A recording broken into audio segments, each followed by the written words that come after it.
మహాదేవ శంకరవాణి ఛానల్కి అందరికీ స్వాగతం.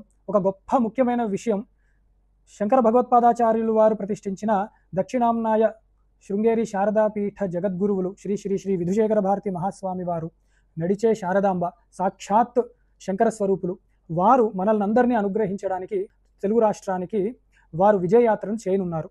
అది మన గొప్ప అదృష్టము, మహద్భాగ్యము కూడా. వారి యొక్క దర్శనాన్ని మనం పొంది వారి యొక్క అనుగ్రహానికి మనం పాత్రులవ్వడము మన యొక్క అదృష్ట విషయము. వారు రావడమే చాలా గొప్ప భాగ్యం అన్నమాట మనకి. అది తెలుసుకుంటూ వారు ముఖ్యంగా హైదరాబాదు, అదే భాగ్యనగరము, బాసర, వేములవాడ ఈ ప్రదేశాలకి వారి యొక్క పర్యటన ఉన్నది. అక్టోబర్ 16 నుంచి నవంబర్ 3వ తారీఖు వరకు వారి పర్యటన ఈ తెలుగు రాష్ట్రాల్లో ఉంటుంది.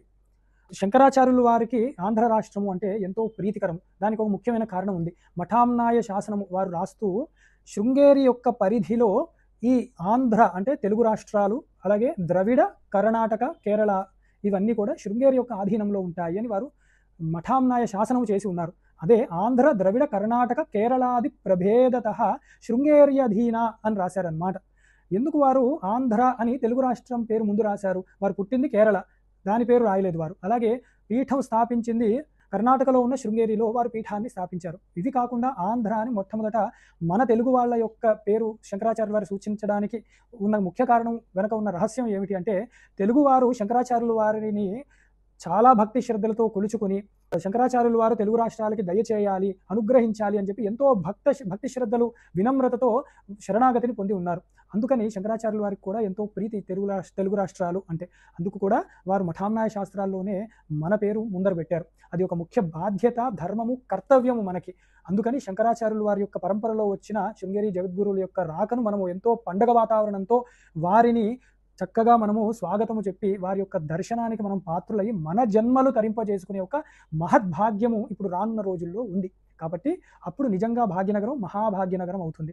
కాబట్టి మనందరం కూడా సత్పురుషుల యొక్క దర్శనం పుణ్యం, స్పర్శనం పాపనాశనం అని శాస్త్రం చెప్తుంది. కాబట్టి వారి యొక్క దర్శనాన్ని చేసుకునే ఒక గొప్ప అదృష్ట అవకాశాన్ని నోచుకోవాలి అని శంకరవాణి తరపున చెప్తూ, ఈ సందర్భంగా ఈ గొప్ప పండగ వాతావరణం, వారి యొక్క విజయయాత్ర మనందరికీ పండగ వాతావరణం, దాని సందర్భంగా శంకరవాణి ఒక భగవద్గీతలో కొన్ని ముఖ్యమైన శ్లోకాలు తీసుకుంటూ వాటిల్ని జగద్గురువులకి అన్వయించుకుంటూ, అటు గురు వైభవము, అట్లాగే భగవద్గీతలో మణిమకుటాల్ లాంటి ఆ శ్లోకాల యొక్క వైభవాన్ని కూడా తెలుసుకుంటూ, ఆ గురు వైభవము అన్న యొక్క వాక్ సేవని ఆ గురు చరణారవిందములకు అర్పించుకునే ఒక మహద్భాగ్యాన్ని శంకరవాణి తలపెడుతుందని అందరికీ కూడా చాలా సంతోషంగా చెప్పుకుంటూ, సర్వం శ్రీ గురు చరణారవిందార్పణమస్తు. స్వస్తి.